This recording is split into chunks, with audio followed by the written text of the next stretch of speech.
Get ready. 5 seconds.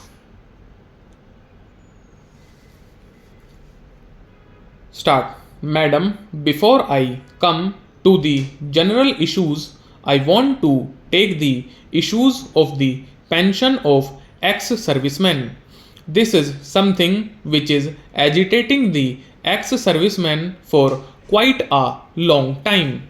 And recently, the opposition leaders met the Prime Minister on his invitation, and the Honorable Defense Minister was also there.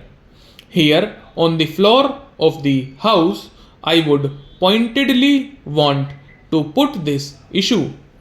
The ex-servicemen have been agitating for one rank, one pension for quite some time.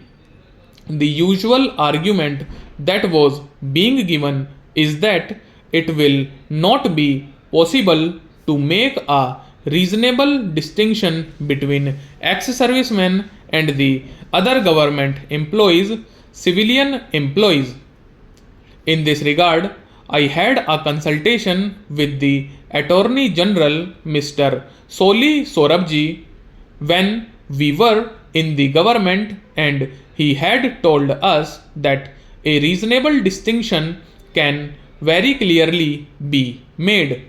The tenure of the Jawan or the army man is much shorter than the tenure of the civilians. In fact, for the Jawan, it is only 17 or 18 years, and it is a very short tenure of employment. So, the duration of employment opportunity is small. The risk is much higher. Certainly, the last risk that one takes is when one goes to the army or the air force or the navy. Also, the time of stay away from his family you have to calculate in the defense service. So, the hardships are much greater than any other service. At the same time, even in the constitution, it is given that the President of India is the supreme commander of the armed forces. This is a very special provision. This specific provision itself distinguishes this force from the other. I want to assure the Honorable Minister that if any legislation is required or anything of that sort is required to protect the ex-servicemen, we are ready to cooperate with the government, and the government can bring a legislation where there can be no doubt about their separate classification.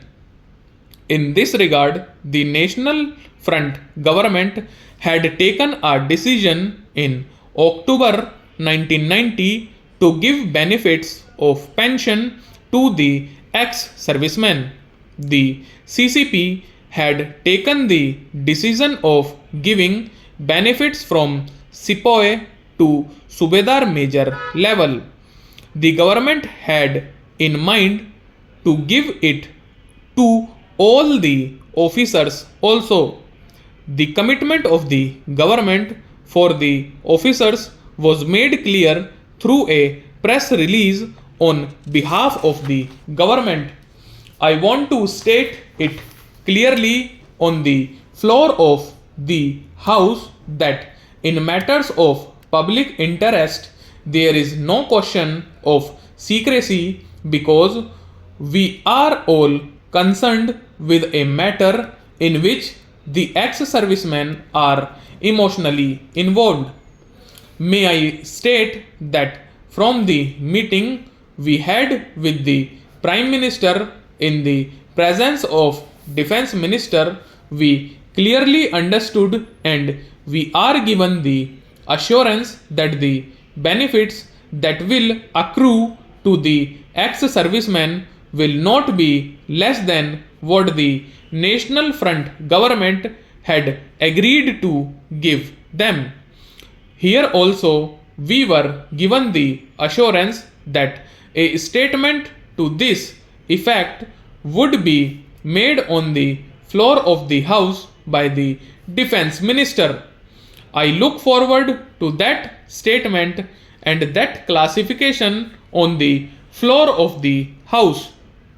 I want to make it clear on behalf of the Janata Dal that unless this clarification is coming forth very clearly and categorically, that the benefits to the ex-servicemen will be not less than what had already been decided, it will not be possible for the Janata Dal to further get into any commitment or any other proposal of this nature, because this is the minimum assurance that we look forward on the floor of the House.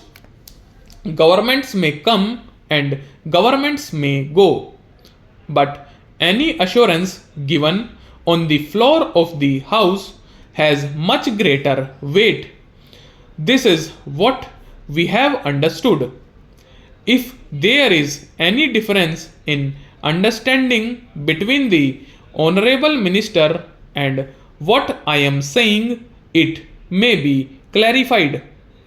But this is what we demand on the floor of the House today. The announcement must come right from the Defense Minister that the benefits will not be less than what had already been decided upon by the government. Now, coming to the general debate, though there is a 4% increase, a nominal increase in the budget provisions of the Defense Ministry, if we take care of global inflation and devaluation in real terms, there is a cut in the defense budget. We know that there is an economic hardship. We are in difficult times. But import of real cut in real terms should be fully understood. It is necessary that a holistic view is needed when it comes to the defense and security, and we cannot take only a fiscal approach to do it. Security is not merely a matter of the Defense Ministry because of international environment, foreign policy, economic situation, various social forces in the country, any elements of alienation that may be taking place in any part of the country, drugs and their connection with terrorism. Stop.